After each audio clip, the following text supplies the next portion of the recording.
Ngando Omar turabahaye ikaze mu kiganiro cya Keza Sport. Ya murakoze. Mu kwidondora abakunzi ba Keza Sport. Je nitwa Ngando Omar, navukiye mu Nyakabiga niho nakuriye. Ndi umukinnyi wa équipe nationale, ndi umudefanseur. Mwatanguye gukina umupira gute? Impano yo gukina umupira mwari muzi ko izobateza imbere ku buryo mwegera nk'akazi? Iwacu papa wanje ari umukinnyi, donc famille yacu ni abakinnyi. Famille yose, grand-père, papa wanje, abantu bose, donc nivyo nakuriyemo. Donc narabigerageje mbona ibintu byiza, avenir nziza, cyenda yifata nk'akazi. Ko avant yari nka amusement ariko ubu ndayifata nk'akazi. Mwotubwira imigwi magiye muracamo ama club mwakiniye nga mu Burundi hamwe no hanze? Muri première division club ya mbere natangiye gukiniramwe yari Academic Chite. Nayikiniye imyaka 3. Hama cyanja muri Muzinga umwaka umwe. Mvuye muri Muzinga nacenja muri Atletico Olympique umwaka umwe. Mvuye muri Atletico nacenja mu Rwanda muri APR umwaka umwe. Mva muri APR nja muri AS Kigali imyaka 2. Mvuye muri AS Kigali nacengenda Oman club yitwa Al Bashair amezi 6. Mvuye muri Oman nacenja muri Kiyovu mu Rwanda imyaka 2. Mvuye mu Rwanda nacenginira Bumamuru phase retour gusa. Niyo maclub nakiniye muri carrière yanje gushika. Urugendo rwa mu ntamba mu Rugamba rwatanguye ryari?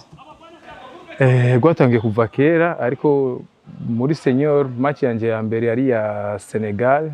Twakinye eliminatoire ya Coupe du Monde ndibaza. Badutsinze 2-0 match retour. Niyo match yanje ya mbere ya équipe nationale senior. Manja mu Rwanda maranye imyaka 5 batamamagara. Bamamagaye ndi muri AS Kigali kuri match bakinye na Gabon aller. Niyo match yanje ya mbere novuga ko nakinye muri équipe nationale senior. Baguhamagara ubwa mbere muri équipe nationale wiyumvise gute?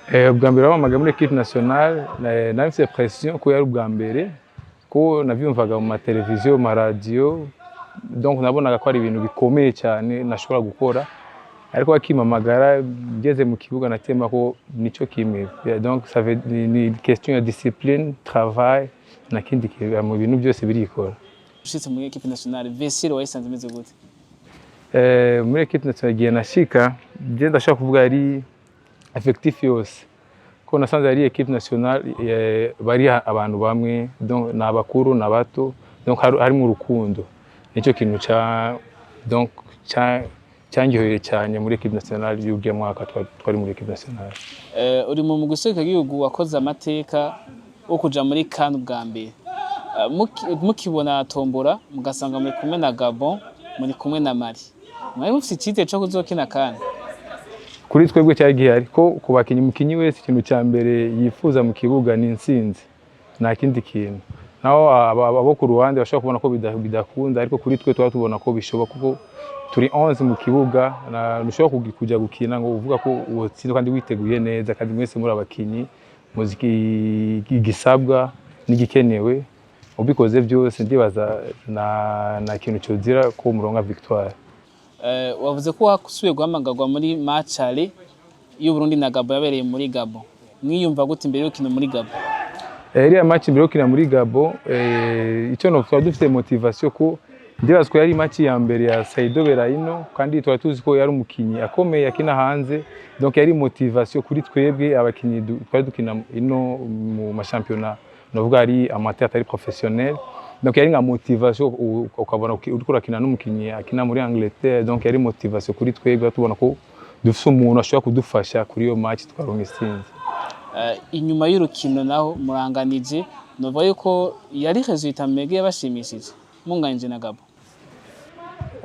Kuri twebwe yari resultat yaradushimije ko netwasinzwe kandi twari ko dukinira muri Gabon iwabo no kuronka inota rimwe nibyo birashimishije. Mwarakinye na Mali nibaza ko arimo muri groupe imwe mwakinye na Mali. Ya rero tuhumunganya muhejeje kunganya na Mali mukaba muzi neza yuko mwasaba gutsinda na Gabon. Niyihe motivation mwatanye? Motivation twari dufise kuri je cyo novuga twari umugumwe. Twari dufise objectif imwe abakinyi twese.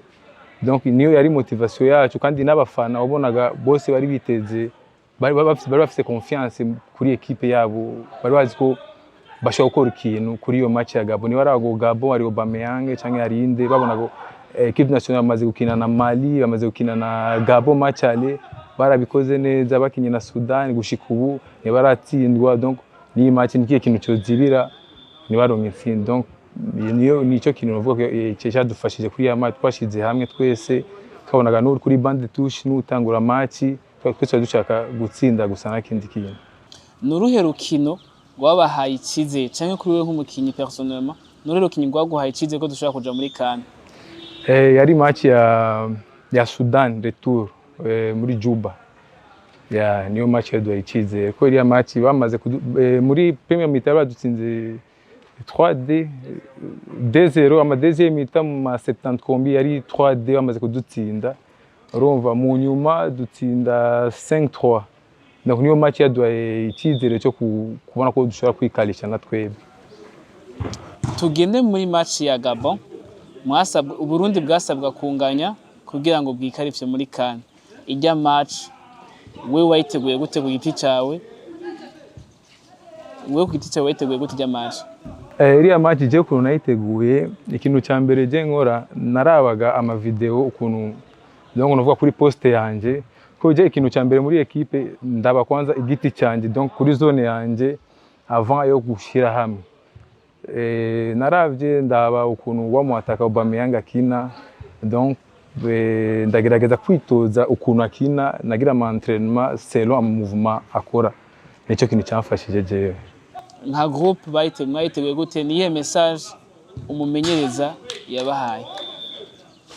Ikintu yaduhaye yatubwiye buri munsi yatubwira ngo tugomba gushira hamwe, donc nta mwana umukuru yubahe umutoya, umutoya yubahe umukuru.